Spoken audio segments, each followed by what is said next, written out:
आत्मा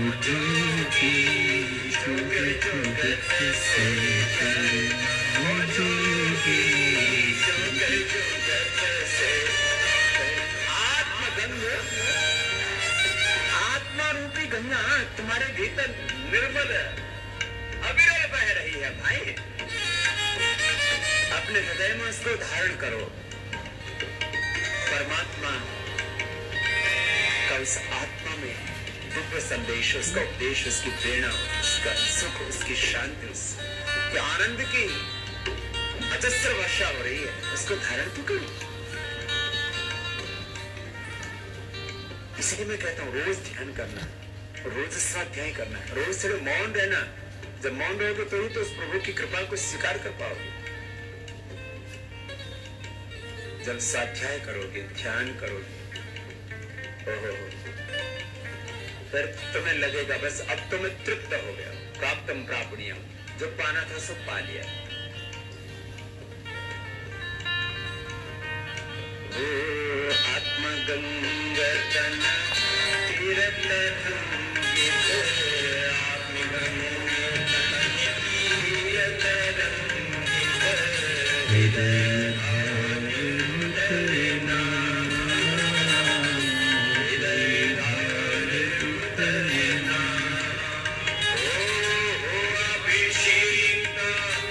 आत्महविलेख रे हो अभिषेक, आत्महविलेख जग जननी के शरण जोगी, जग जगत से करें ओ जोगी, जग जगत से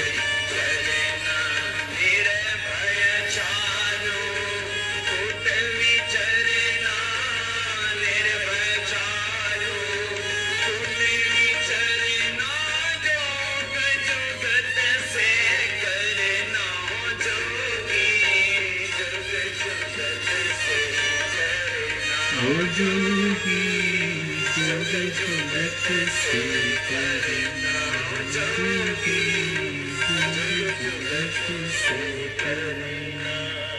सब मेरे साथ मिलकर के बोलेंगे योगस्थः कुरु कर्माणि, योगस्थः कुरु कर्माणि, संगम त्यक्त्वा धनंजय, संगम त्यक्त्वा धनंजय, योगस्थः कुरु कर्माणि, योगस्थः कुरु कर्माणि, संगम त्यक्त्वा धनंजय, संगम त्यक्त्वा धनंजय, सिद्ध सिद्ध्योः समो भूत्वा, सिद्ध असिद्ध्योः समो भूत्वा, समत्वं योगमुच्यते, समत्वं योगमुच्यते।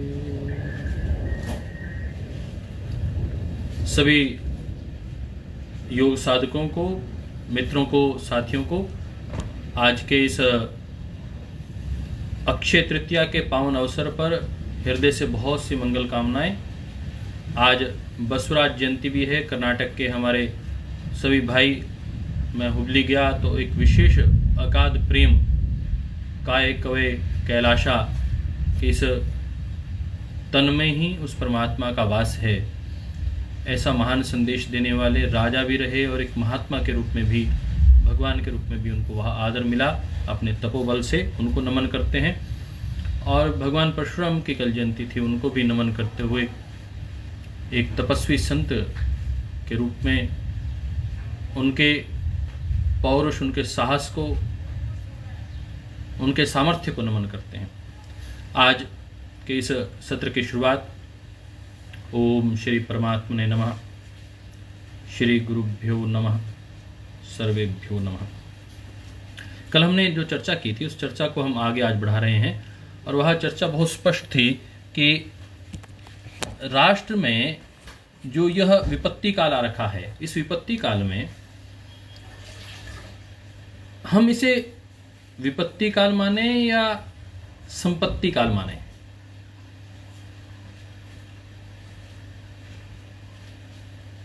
ये लॉकडाउन का पीरियड हमारे बहुत से लॉक्स खोलने का पीरियड है।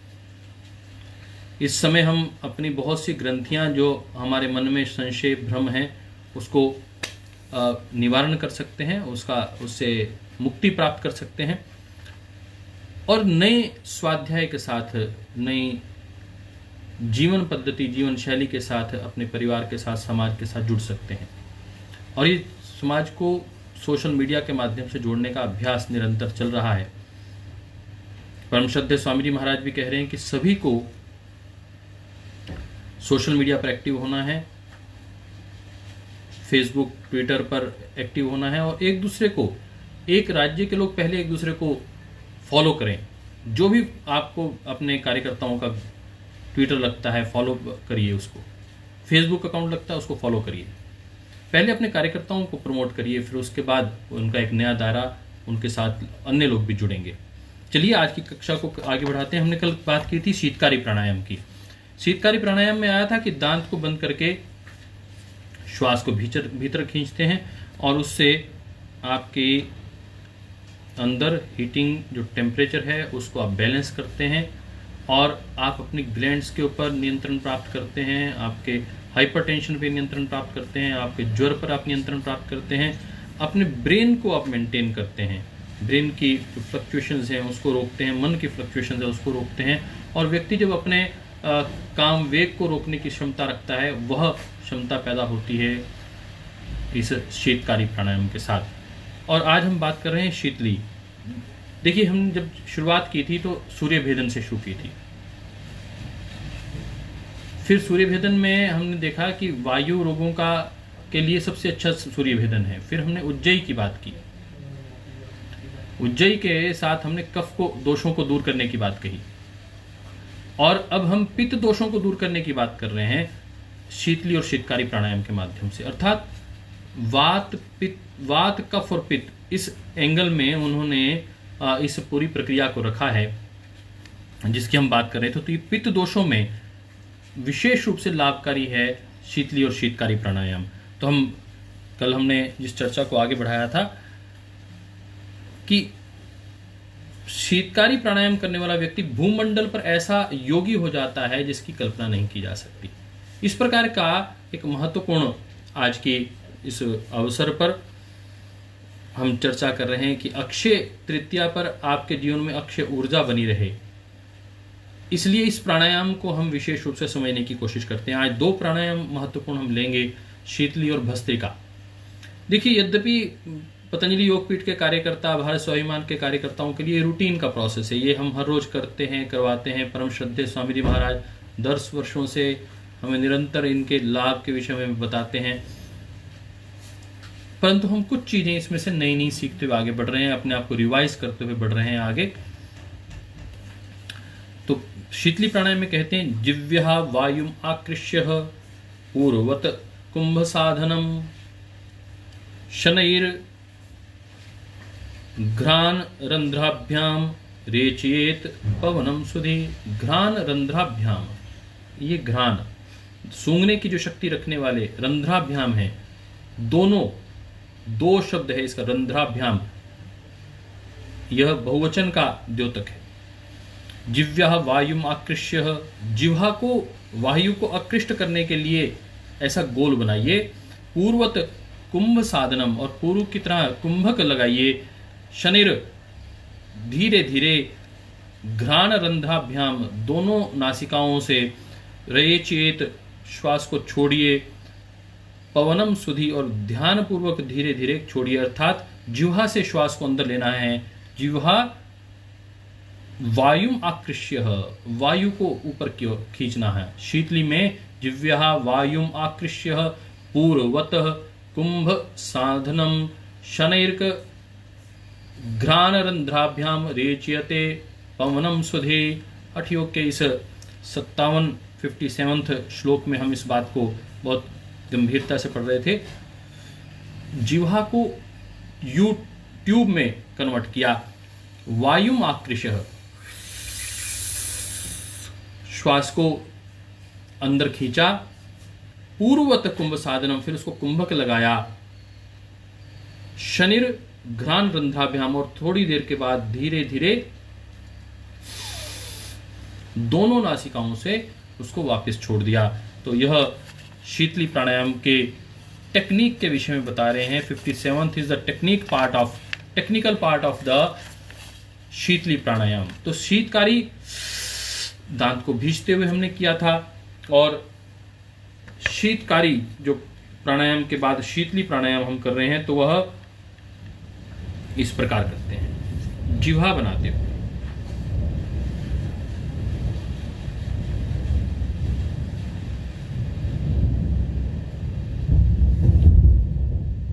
हमने कल शीतकारी प्राणायाम के विषय में भी देखा था कि दांत को लेकर ये दोनों प्राणायाम में श्वास मुख के द्वारा लिया जाता है।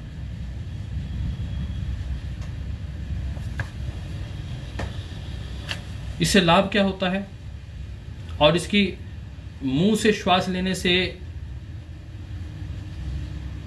क्या लाभ होता है वो अलग लेंगे। पहले शीतकारी प्राणायाम का क्या लाभ होता है वो सीखने का प्रयास करते हैं। गुल्मप्लीहादिकान रोगान ज्वरम पित्तम क्षुधाम त्रिशाम विषानि शीतली नाम कुंभको अयम निहंति च। तो कह रहे हैं इस शीतली और शीतकारी प्राणायाम करने से the kumbhaka named Sheetali removes problem of glandular enlargement. Glandular enlargement, जो ग्लैंड्स बढ़ गई हैं, जिसकी प्लीहा बढ़ गई है, स्प्लीन बढ़ गई है, disease pertaining to spleen and other electra is being practice against fever, imbalance of pitta, hunger, thirst and also various poisons. कहते हैं कि जिनको घातक विषाणुजनक रोग हो जाते हैं उसमें भी अत्यंत लाभकारी है यह प्राणायाम। विषाणुजनक में ये शब्द आप ध्यान रखिएगा कि वायरस को विषाणु कहते हैं। वायरस डिजीज इज कॉल्ड विषाणु कारक डिजीज। तो इसमें भी उन्होंने कहा कि it is highly important and it balances the temperature of your body, controls the secretion of extra secretion of your body and also treats your spleen. यह अपने आप में एक अद्भुत विषय अपने ध्यान में रखने वाला है। But it doesn't contain the retention part. इसमें कहीं पर भी कुंभक लगाने के विषय में चर्चा नहीं आई है। इस बात को अपन ध्यान में रखेंगे कि शीतली प्राणायाम करते हुए, शीतकारी जब हमने प्राणायाम किया था तो हमने देखा था कि उसमें कुंभक लगाने की बात आई थी, और परंतु इसको करते हुए हमने देख रहे हैं कि यह निरंतर हो रहा है, परंतु इसमें कहीं रिटेंशन करने की बात नहीं आ रही है। तो हम इस पार्ट को और अधिक देखने की कोशिश करते हैं कि इससे लाभ क्या होता है, और अधिक क्या लाभ हम इसमें देखते हैं। हम क्या पाते हैं इसमें।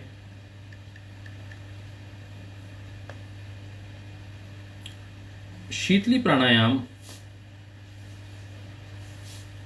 वो कहते हैं कि आपको पद्मासन की मुद्रा में बैठना, यह सिद्धासन में बैठना, यह सबसे उपयोगी है। ये तो वह शुरू से ही कह रहे हैं और अपन सब लोग जानते हैं।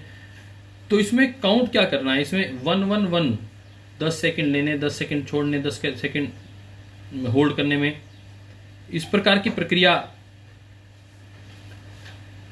हम इस टाइमिंग के साथ कर सकते हैं। पर फिर भी हम यदि ध्यान रखें, when you breathe through the teeth और tongue the air is cooled by the saliva and this cools the blood vessels in the mouth. हम मुंह से ही श्वास को लेते हैं। जो ठंडे करने वाले प्राणायाम हैं, जो पित्त को हरण करने वाले प्राणायाम है, जिनको बहुत ज्यादा हाइपर एसिडिटी होती है, हाइपर एसिडिटी में भी अत्यंत लाभकारी ये प्राणायाम है। डाइजेशन को इंप्रूव करते हैं। जिनकी अग्नि की वृद्धि हो गई है, कल बात आ रही थी, डॉक्टर ज्योति कह रही थी 13 प्रकार की अग्नियां हैं, उनको सम दोषा सम अग्निश्च। अग्नि को सम अवस्था में लाने के लिए जो प्राणायाम किया जाता है उसको शीतली और शीतकारी प्राणायाम कहते हैं।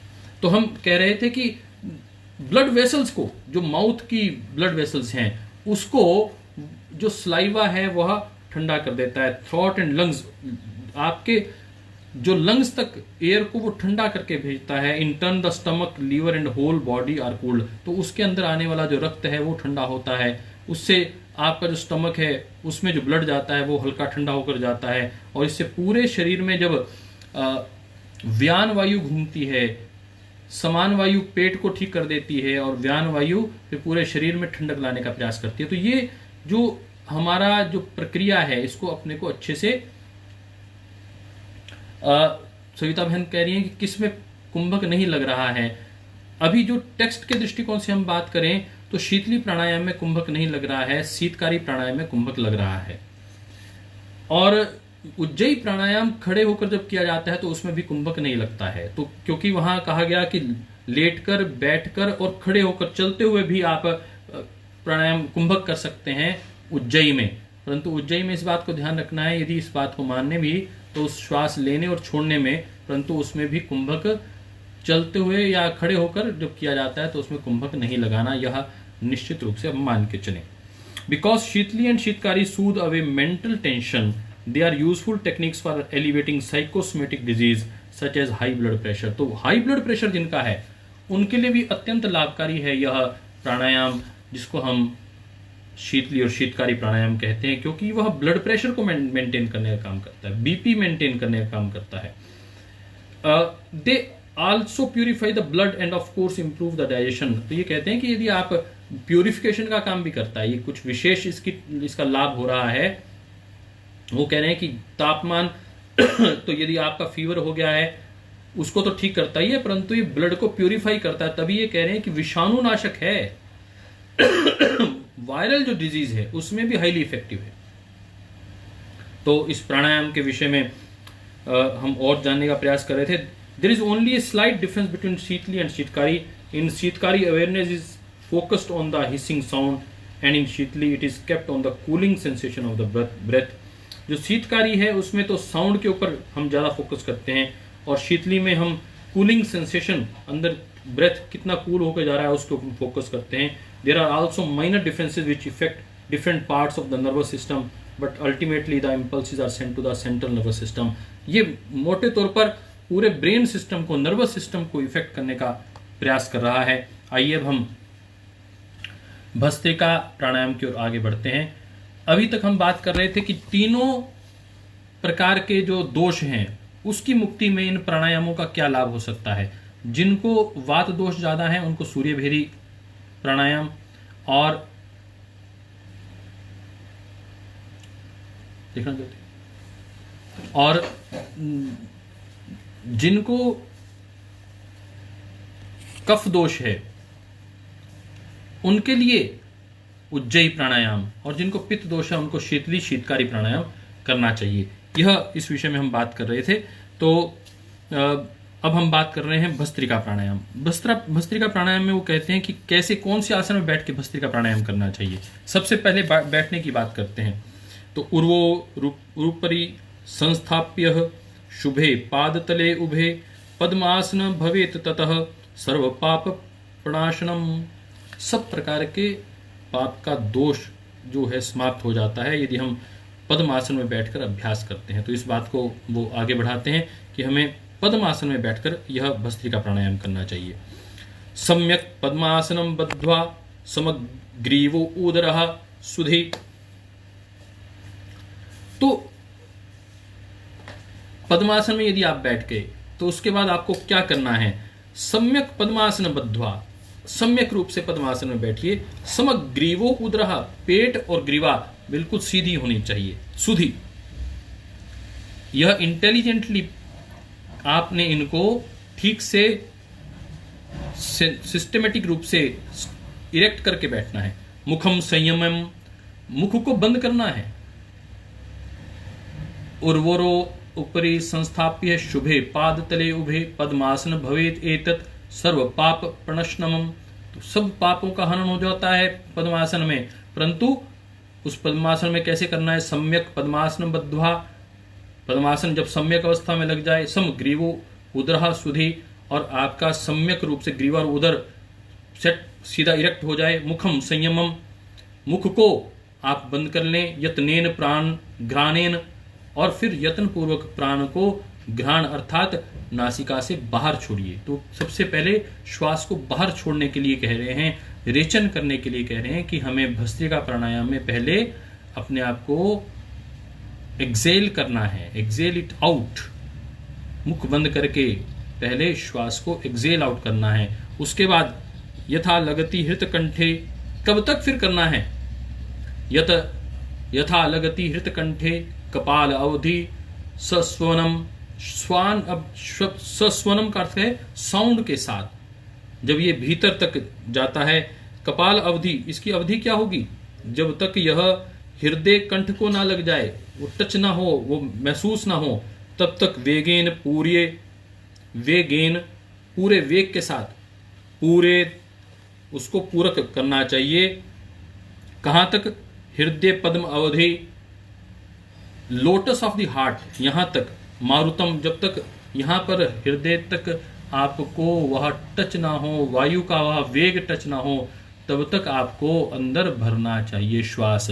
तो कह रहे हैं कि पहले एक्सेल आउट करिए, फिर इनहेल इन करिए। इनहेल इन कर कब तक करिए? जब तक आपके हृदय प्रदेश तक वह टच होता हुआ महसूस ना हो। And again the air should be quickly inhaled up to the air lotus. Accordingly, the resounding is felt from the heart and throat up to the cranium. मतलब ग्रीवा से लेकर हृदय और आपके मूलाधार तक आपको वह वायु का वेग अनुभव हो। इस प्रकार आपको लंबा और गहरा श्वास, श्रद्धेय स्वामी जी महाराज आजकल जो वेग पूर्वक भस्त्रिका करवा रहे हैं, ये लगभग उसी की बात कर रहे हैं। तथैव स्वशरीरस्थम चालयेत पवनम धियः तदेव स्वशरीरस्थम। Thus in this way one keeps the breath moving with mindfulness. इसे कहते हैं माइंडफुलनेस, अवेयरनेस। श्वास चल रहा है, आप अवेयर हैं, परंतु आप ध्यानस्थ हैं, इसे ही कहते हैं माइंडफुलनेस। आजकल योग में, प्राणायाम में, ध्यान की प्रक्रिया में माइंडफुलनेस की बात आ रही है। माइंड को पूर्णतः जागरूक रखते हुए, अवेयर रखते हुए कार्य करना, यह ध्यान में बैठना, अपने हर कार्य में लगना, this is called mindfulness. Thus in this way one keeps the breath moving with mindfulness, one and body steadiness, और पूरा शरीर स्थिर अवस्था में रहना चाहिए। यथा श्रमो भवेदेहे तदा सूर्येन पूर्यतः। परंतु जब यदि आपको थकावट महसूस हो, when the body is tired, then inhale through the right nostril only. यदि आपकी बॉडी में थकावट महसूस हो रही है तो आपको क्या करना है? तो आपको प्रयास करना है कि आपका दाईं ओर से श्वास लें और फिर दोनों नासिका रंध्रों से उसको वापस छोड़ें। इसकी विषय में वो लगातार बात कर रहे हैं। और भस्त्रिका में कैसा श्वास लेना चाहिए, उन्होंने कहा कि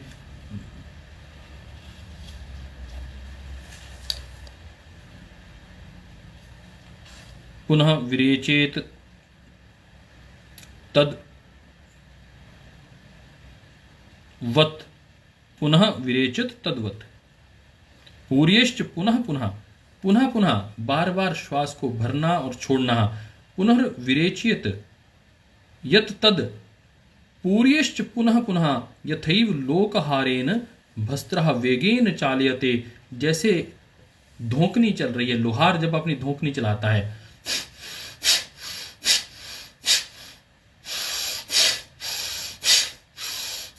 इस प्रकार धोकनी की तरह जैसे आवाज आती है, ठीक वैसी ही आवाज करते हुए आप भस्त्रिका प्राणायाम करें।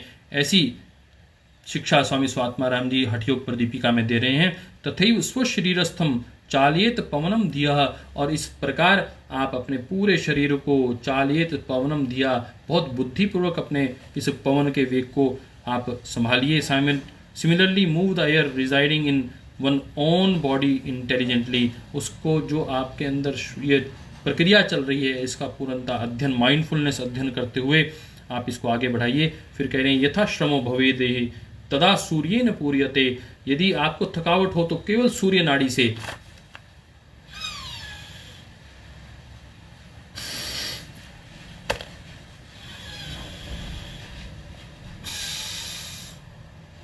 तो ये कह रहे हैं कि यदि थकावट महसूस हो और आपको और एनर्जी की आवश्यकता हो तो केवल सूर्य नाड़ी से आपको फिर श्वास लेना है और दोनों नासिकाओं से छोड़ना है। यथो उद्रम भवेत पूर्णम पवनेन तथा लघु धार्येन नासिकाम मध्य तर्जनीभ्याम विना दृढ़म विधिवत कुंभकम कृत्वा रेचद ईड्य अनिलम। तो ये कह रहे हैं कि inhale in such a way that thoracic cavity becomes filled by the air, then immediately Close both the nostrils firmly without using middle and index finger, retaining the air. Methodically exhale the air through left nostril. तो एक में तो ये कह रहे हैं कि आपको यदि ऐसी स्थिति आ जाए कि थकावट महसूस हो, दाईं ओर से लें और उसको फिर श्वास को दोनों उंगलियों से बंद करते हुए फिर बाईं ओर से उसको छोड़ दें। तो यह इस हमने, क्योंकि हम इस विषय में प्रैक्टिकल नहीं जानते, इसके विषय में ज़्यादा चर्चा ना करते हुए आगे चलेंगे। वात पित्त श्लेष्महरम श्रीरम अग्निविवर्धनम। इससे क्या होगा कि वात पित्त श्लेष्म तीनों प्रकार के दोष ठीक होते हैं। तो पहले देखिए, हमने बात जब की सूर्य भेदन की तो वायु की बात आई, जब हमने उज्जयी की बात की तो कफ दोष ठीक होते हैं बताया, जब हमने बात की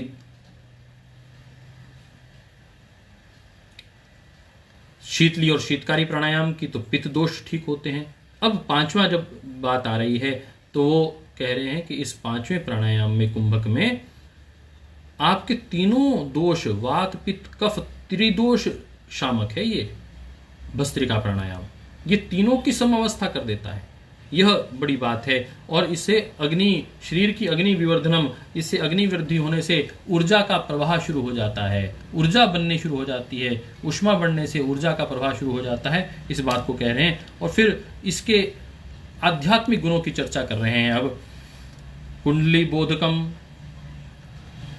बोधकम क्षिप्रम पवनम सुखदम हितम ब्रह्मनाड़ी मुखे संस्थपक कफ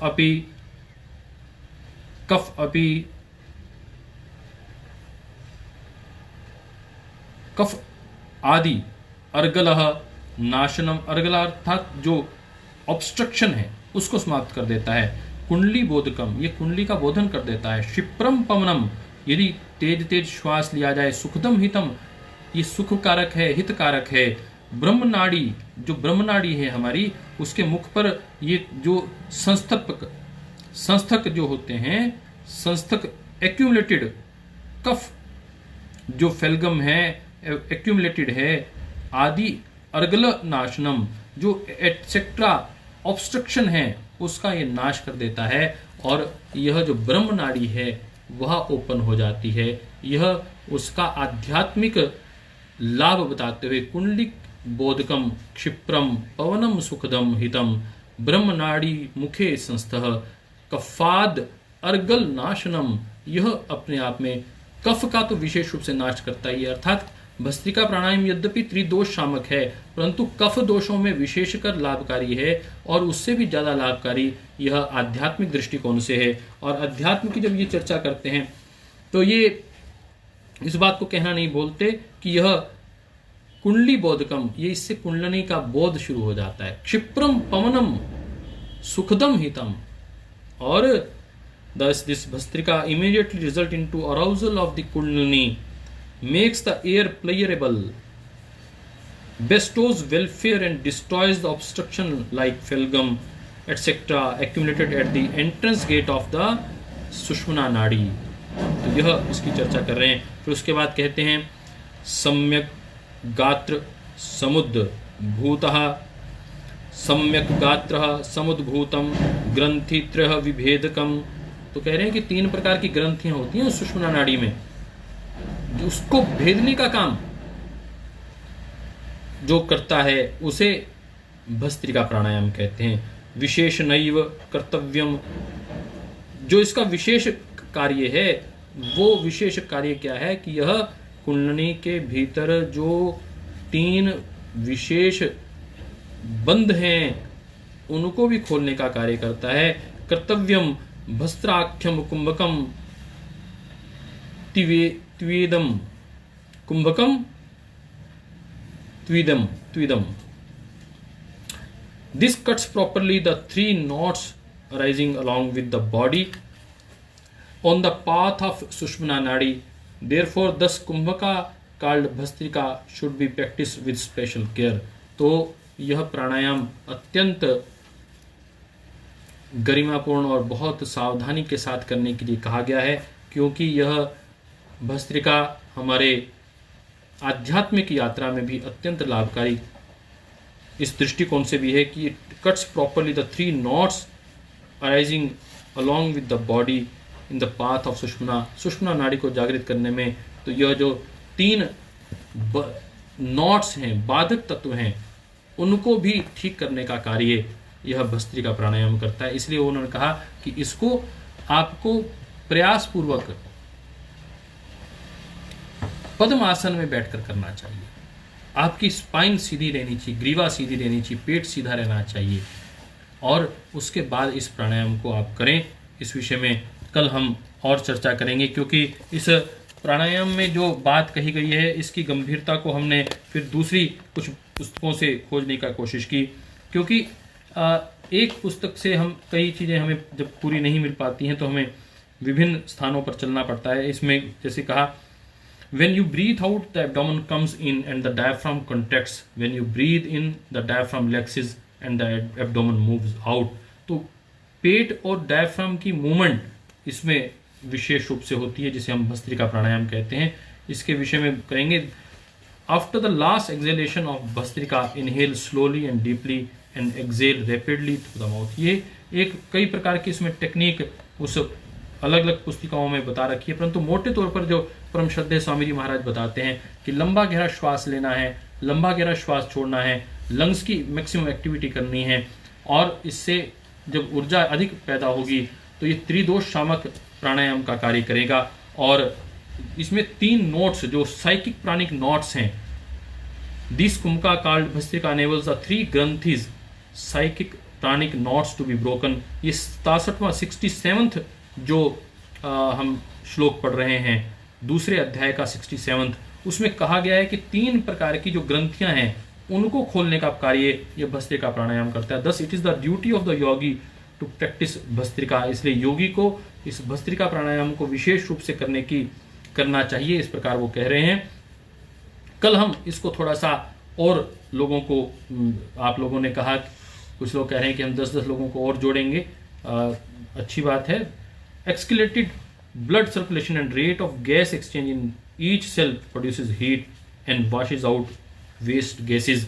इस प्राणायाम में जो वेस्ट गैसेज हैं उसको बाहर निकाला जाता है और ब्लड की सर्कुलेशन बढ़ जाती है। ब्लड की सर्कुलेशन बढ़ने से और वेस्ट गैसेस को आउट करने से यह प्राणायाम त्रिदोष शामक हो जाता है, हमारे लिए विशेष हेल्थ कॉन्शियस होने का कार्य करता है। The rapid and rhythmic movement of the diaphragm also stimulates the visceral organs. तो ये विसरल ऑर्गन्स कौन से हैं? जो हमारे एब्डोमेन के आसपास विसरल ऑर्गन्स हैं, उनके विषय में बात आ रही है, और लंग्स कैविटी में जो विसरल ऑर्गन्स हैं उनके विषय में बात आ रही है। Creates a massaging effect throughout the whole system. Kapalbhati Bhastrika pranayama से हम देखते हैं कि चाहे वह लीवर है, चाहे वो स्प्लीन है, चाहे वो large intestine, small intestine, abdominal part हैं, चाहे वो पेनक्रेटिक या गाल ब्लैडर है, पेनक्रेटिक जूसेस हैं, उन सबको जो जहाँ सिक्रीशन होती है उसकी प्रॉपर मसाज करने का कार्य, इस ग्लैंडुलर एरिया का मसाज करने का कार्य यह भस्त्रिका प्राणायाम करता है। हम इसके विषय में और जानेंगे, और इसमें बहुत स्पष्ट लिखा है, bhastrika heels the nasal passages and sinuses. जिनको साइनस होते हैं, नेजल एक्टिविटी में जिनको श्वास प्रश्वास में जिनको दिक्कत आती है, clearing away excess mucus and building up resistance to colds and respiratory disorders. तो इसलिए कोविड की जो प्रक्रिया चल रही है इस वक्त, जो कोरोना के विषय में बात चल रही है, बात आ रही है कि आने वाले समय में भी ये लंबा चलेगा ये विषय। तो जब ये वायरस इतना ज़्यादा प्रभावी हो रहा है तो ये किस पे ज़्यादा इफेक्ट कर रहा है? ये हार्ट पर इफेक्ट कर रहा है और लंग्स पर इफेक्ट कर रहा है। और उसमें सबसे महत्वपूर्ण जो पार्ट है, ये इसमें कहा गया कि भस्त्रिका विषाणु नाशक है। शीतली प्राणायाम विषाणु नाशक है। तो आइए हम इस पे ध्यान करते हुए, bhastrika heats the nasal passage. तो हमारा नेजल पैसेज है उसको गर्म कर देता है। इसलिए आपने देखा होगा कि जहां ठंडक प्रदेश होता है वहां से ये वायरस एंटर करता है। जब हम इस प्रदेश को गर्म कर देते हैं, when the bhastrika heats the nasal passages and sinuses, जो ये साइनस है उसको हीट अप कर देता है, क्लियरिंग अवे एक्सेस म्यूकस, और एक्सेस जो म्यूकस है उसको निकाल देता है, and building up resistance to colds, ताकि फिर जिनको बहुत ज़्यादा जुकाम रहता है, राइनिटिस रहता है, उसमें भस्त्रिका अत्यंत लाभकारी है। And all respiratory disorders, Therefore, it is useful in the yogic management of chronic sinusitis. तो ये chronic जिनको साइनस रहता है उसमें, प्लूरिसिटी में, अस्थमा में, ब्रोंकाइटिस में अत्यंत लाभकारक है, और जिनकी डाइजेशन कमज़ोर है उसकी डाइजेशन इंप्रूव करने में भी ये अत्यंत लाभकारी है। जिनको भूख बहुत कम लगती है, जिनको नर्वस बार बार, जिनकी इमोशनल, जिनकी स्ट्रेंथ नहीं है, वीकनेस है, वो यदि अपने आप को स्ट्रेंथन करना चाहते हैं तो उन्हें कहा गया कि वह भस्त्रिका प्राणायाम करें। Pranic movement particularly in the coccygeal, navel, thoracic and brain centres is accelerated by the practice of Bhastrika. तो भस्त्रिका प्राणायाम से क्या होता है कि कॉक्सिडियल जो मूलाधार का क्षेत्र है, नेवल आपके पेट की नाभि का स्थान है, थोरैसिक और जो आपकी चेस्ट एरिया है, एंड ब्रेन सेंटर, इन चारों में एक रिदमिक प्राणवायु चलनी शुरू हो जाती है। जब रिदम बन जाता है, ऐसा नहीं कि आपने लंबा गहरा श्वास लिया, लंबा गहरा श्वास छोड़ा नहीं, लेने का क्रम लंबा था, छोड़ने का क्रम छोटा था, ऐसा ना करके आपको एक रिदम में लेना है। इस पे विशेष बल दे रहे हैं कि यदि आपने वो रिदम बना दिया, लेने का और छोड़ने का समान भाव बना लिया, तो ये 4 सेंटर उससे एक्टिवेट हो जाएंगे। उन्हें कहा coccygeal, navel, thoracic and brain centres will be activate and bestows clarity of mind, और आपका क्लैरिटी ऑफ माइंड उससे होना शुरू हो जाएगा।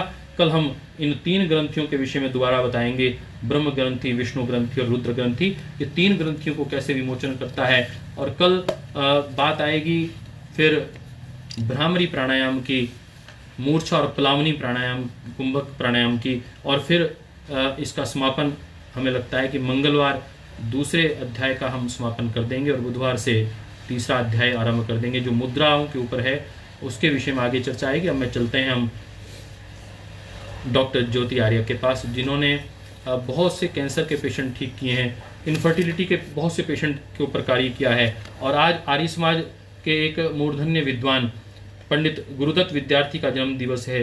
वो सदैव कहा करते थे कि पंजाब यूनिवर्सिटी के प्रकांड पंडित होने के बावजूद वो एक बार जो पढ़ लिया करते थे, जैसे स्वामी विवेकानंद, पंडित गुरुदत्त विद्यार्थी जो एक बार पढ़ लेते थे उनको वो लाइन तक याद होती थी, किस लाइन में वह लिखा गया है।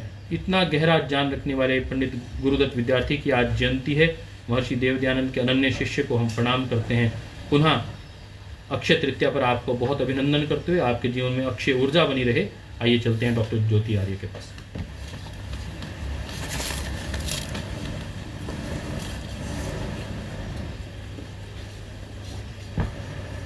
ओम। सभी साधक साधिकाओं को मेरा सादर प्रणाम। पिछले दिनों हम स्वस्थ की परिभाषा के बारे में ज्ञान प्राप्त कर रहे थे। क्या था श्लोक, दोबारा से याद करेंगे। सम दोष, सम अग्निश्च, सम धातु मल क्रिया। तब दोष भी आप लोग दोष से परिचित हो गए हैं, अग्नि, सम अग्नि से परिचित हो गए हैं कि अग्नि आपकी सम अवस्था में होनी चाहिए। सम धातु, अब आपको धातु भी पता लग गई है कि शरीर की धातुएं भी सम अवस्था में बननी चाहिए। और मल क्रिया और मल भी पता लग गए हैं शरीर के।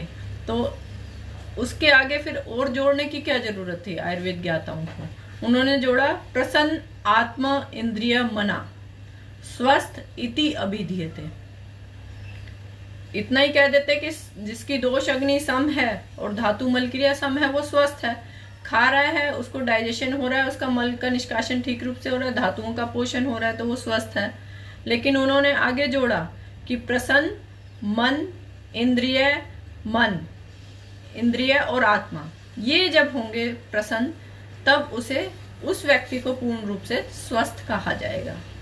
तो इनका भी महत्व अपना है कि हमने भोजन तो ठीक प्रकार से खा लिया और उसका पाचन भी ठीक प्रकार से हो लिया, लेकिन हम मानस दोषों की अधिकता, जैसे तामस दोष की अधिकता हो जाए, रज दोष की अधिकता हो जाए, उसके कारण जो हमारे इंद्रिय, मन और आत्मा है वो प्रसन्न नहीं होंगे, तब भी हम पूर्ण रूप से स्वस्थ नहीं हो पाएंगे। तो इन्होंने क्या लिया, प्रसन्न इंद्रियात। इंद्रिय मतलब जो हमारे कर्मेंद्रियां हैं और ज्ञानेंद्रियां हैं, अगर उनसे हम, उनके विषय सात्विक नहीं होंगे, हमारे कर्म जो हैं वो सात्विक नहीं होंगे, तो इंद्रियां स्वस्थ नहीं होंगी। केवल धन कमाए जाएंगे, हाथ पैर आप चला के उसको कमाए जा रहे हो, और उसका कोई आप सही प्रयोग नहीं कर रहे, तो वो भी क्या हो गया कि इंद्रियों की स्वस्थता नहीं है। इंद्रियों का विषय जो है वो सात्विक भी होना चाहिए, राजसिक और तामसिक के साथ सात्विक भी होना चाहिए। जो हमारे इंद्रियां हैं, जो कर्म हैं, वो ऐसे होने चाहिए कि आत्मा को तो भी तृप्त करें। कर्म से हम बाकी चीजें तो तृप्त कर ही रहे हैं, जैसे हम प्राणायाम करेंगे, अच्छा भोजन लेंगे, तो हम कार्य भी कर रहे हैं सारे। रोज का मान लो मनोरंजन के लिए हम टीवी भी देख लेते हैं, तो हम कहें कि हमारा इंद्रियां प्रसन्न हो गई, ऐसा नहीं है। इंद्रियों को आत्मिक भोजन भी मिलना चाहिए। सत्संग, योग, साधना, ये इंद्रियों के आत्मिक सात्विक भोजन है। तो कर्म जो है इंद्रियों के सात्विक भी होने चाहिए और राजसिक तामसिक मिला के होने चाहिए, क्योंकि रज जहां भी गति करनी होगी वहां हमें रज गुण की भी, रज दोष की भी आवश्यकता पड़ेगी। तो इसीलिए ये कहा कि इंद्रियां स्वस्थ कब होंगी, जब हम प्रत्येक इंद्रिय का विषय हमारा सात्विक होगा। जब हम आंखों से देख रहे हैं तो अच्छी चीज देख रहे हैं, अच्छी चीज मनन कर रहे हैं, और सुन रहे हैं तो हम सात्विक अच्छा ज्ञान सुन रहे हैं। उसके बाद है मन। मन हमारा कैसा होना चाहिए? शिव संकल्प वाला होना चाहिए। आजकल देखा गया है कि मानसिक रोग ज्यादा हो रहे हैं शारीरिक रोग के, क्योंकि पोषण तो सही ले रहे हैं लेकिन फिर भी स्वस्थ नहीं है। जरा सी बात पर क्रोध आ जाता है, और क्रोध भी अति आ जाता है, तो उससे हम क्या कुछ गलत कर्म कर बैठते हैं। और क्या है, सिजोफ्रेनिया हो रहा है, डिप्रेशन हो रहा है, मानसिक रोग हो रहे हैं, ये बहुत अधिक मात्रा में हो रहे हैं। तो हमारा मन कैसा होना चाहिए, हमारे संकल्प कैसे होने चाहिए? शारीरिक संकल्पों को पूरा करने के साथ साथ आत्मिक संकल्प वाला, शिव संकल्प वाला होना चाहिए, कल्याणकारी होना चाहिए। क्योंकि मनुष्य एक सामाजिक प्राणी है, अपने दफ्तर में, अपने दुकान में, अपने आसपास में, कार्यों में सबके साथ वो बर्ताव करता ही है।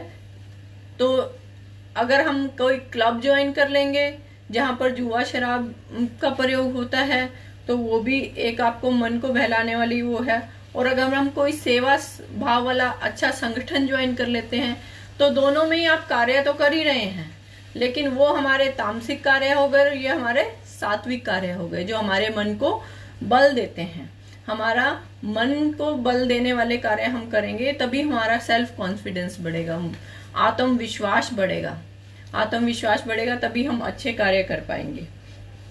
और उसके बाद आगे क्या आता है? प्रसन्न आत्मा। प्रसन्न इंद्रिय, मन, आत्मा। आत्मा क्या है? आत्मा प्रसन्न कब होगी?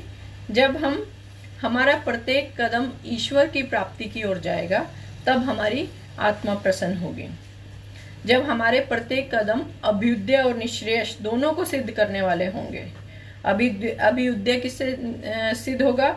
फिजिकल हेल्थ हमारी अच्छी होगी, हम फिजिकल वेल्थ अच्छे से कमाएंगे, धन धान्य खूब प्राप्त करेंगे और उसका सेवन करेंगे, तो ये हमारी अभ्युदय उन्नति, भौतिक उन्नति होगी। और निःश्रेयस कब सिद्ध होगा? जब हमारी आत्मिक उन्नति होगी। ये भी जरूरी है। आत्मिक उन्नति कैसे होगी? जब हम गुरु चरणों की सेवा में आएंगे, गुरु से ज्ञान प्राप्त करेंगे, गुरु का दर्शन करेंगे, दान करेंगे, परोपकार करेंगे, तो ये सभी चीजें भी निःश्रेयस सिद्ध करेंगी। तो ये केवल ये नहीं है कि दान दो, परोपकार करो, ऐसा सेवा करो, ये सिर्फ कर्म नहीं है, बल्कि ये भी स्वस्थ व्यक्ति के जीवन के अंतर्गत आते हैं। स्वस्थ तभी हो पाएगा व्यक्ति जब इन सब का पालन करेगा। तो आज हमने ये देखा कि स्वस्थ व्यक्ति कौन है, इसको आप सब अच्छे से याद कर लेंगे। श्लोक: सम दोष, सम अग्नि, सम धातु मल क्रिया, प्रसन्न आत्मा इंद्रिय मन, स्वस्थ इति अभिधीयते, उसको स्वस्थ कहेंगे। तो आज हमने स्वस्थ की परिभाषा जानी, और आशा करते हैं कि हम भी स्वस्थ रहें और सभी को भी स्वस्थ करें, और ये ज्ञान हम सब तक पहुंचाने का प्रयत्न करें, ताकि और लोग भी स्वस्थ स्वास्थ्य का लाभ ले सकें। और कल हम रस धातु से भोजन आप जो ग्रहण करते हैं उससे रस कैसे बनता है, उसके बारे में चर्चा करेंगे। अब चलते हैं इस सत्र के समापन के लिए आदरणीय डॉक्टर साहब के पास। अभी आप सुन रहे थे वो महत्वपूर्ण श्लोक जो महर्षि चरक सुश्रुत के द्वारा हमें प्राप्त हुआ। समदोषः समअग्निश्च समधातु मलः क्रिया, प्रसन्न आत्म इंद्रिय मनः इति स्वस्थ अभिधीयते। तो स्वास्थ्य व्यक्ति की परिभाषा केवल ये नहीं है कि उसके दोष और मल अग्नि क्रियाएं समावस्था में हो, उसकी व्यक्ति के स्वस्थ रहने में उसकी आत्मा भी प्रसन्न रहनी चाहिए, मन प्रसन्न रहना चाहिए, तब जाकर वह व्यक्ति अपने पूर्ण स्वास्थ्य को प्राप्त होता है। इसे कहते हैं environmental health, social health. Social environmental health के लिए सत्संग के विषय में इसमें कहा गया। आइए हम आज हम 5वें अध्याय का 10वां श्लोक पढ़ रहे थे गीता में। उसमें आया था ब्रह्मणे आधाय कर्माणि, हम अपने सारे कर्म भगवान को अर्पित करते हुए जिएं। और 5वें अध्याय का जब 8वां श्लोक आप पढ़ेंगे तो आप पाएंगे खाना पीना चलना फिरना दर्शन स्पर्शन सब कुछ करते हुए जब ये सारे कर्म हम ईश्वर को अर्पित करके कार्य करते हैं और अकर्ता भाव में जब हम रहते हैं तो वो सारे कर्माशय हमारे नष्ट हो जाते हैं। आइए हम भी अपने सभी पाप कर्मों को, कर्माशयों को नष्ट कर सकते हैं जब हम अपने सभी कर्मों को उस परमात्मा को अर्पित करते हुए करते हैं। आइए सबके जीवन में मंगल हो, सबके जीवन में अक्षय ऊर्जा हो, अक्षय आनंद हो, अक्षय स्वास्थ्य हो, ऐसी कामना करते हुए अक्षय तृतीया पर लंबा गहरा श्वास, प्रणोध्वनि और एक सामूहिक प्रार्थना।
ओम सर्वे भवन्तु सुखिनः, सर्वे सन्तु निरामयाः, सर्वे भद्राणि पश्यन्तु, मा कश्चित् दुःखभाग् भवेत्। ओम शांति शांति शांति।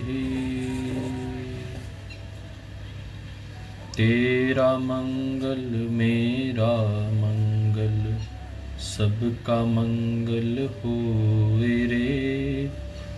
तेरा मंगल मेरा मंगल, सबका मंगल होए रे।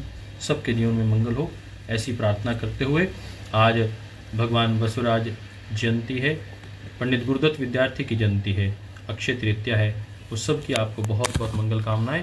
आप सब कार्यकर्ताओं का, सभी जिज्ञासु साधकों का ऐसे ही निरंतर प्रोत्साहन देने के लिए, सहयोग करने के लिए और इस कक्षा में भागीदारी करने के लिए बहुत बहुत अभिनंदन। आप बहुत अच्छे से शेयर और कमेंट करते हैं और बहुत से साथी तो इसके लिंक को ट्विटर पे भी डाल रहे हैं। ट्विटर पे भी एक दूसरे को आप फॉलो करते हैं और आगे बढ़ाते हैं। परम श्रद्धेय स्वामी जी महाराज प्रातःकाल का जो 5 से 6 का ध्यान करवा रहे हैं उसे अवश्य देखें। और श्रद्धेय आचार्य श्री सायंकाल 4 बजे आपकी समस्याओं का समाधान कर रहे हैं लाइव फेसबुक पर, आइए उनको भी सुनेंगे। आज के लिए इतना ही। ओम श्री परमात्मने नमः। श्री गुरुभ्यो नमः। सर्वेभ्यो नमः। सर्वेषां सुखिनो भवन्तु।